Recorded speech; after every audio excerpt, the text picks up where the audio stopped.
Each fish in the cladogram is related by their domain Eukarya, kingdom Animalia, phylum Chordata, and class Teleostae.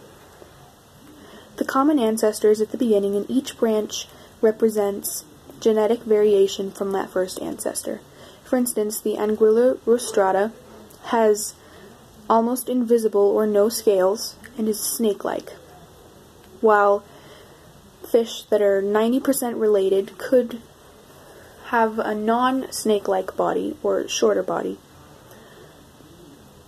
If a fish had barbels and a non-forked caudal fin, it would be an Amurus melas, which is 95% related to a fish that had a forked caudal fin. If they didn't have barbels, though, and their caudal fin was forked, it would be Salmosalar, which doesn't look very similar to the Amurus melas.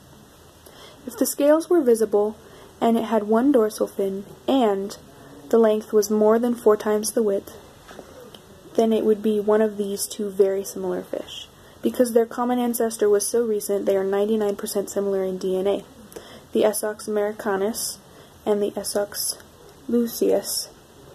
The only determining factor between the two is yellow spots versus a netted pattern. If it was a shorter fish, though, the deciding factor here would be if the mouth was downturned or straight.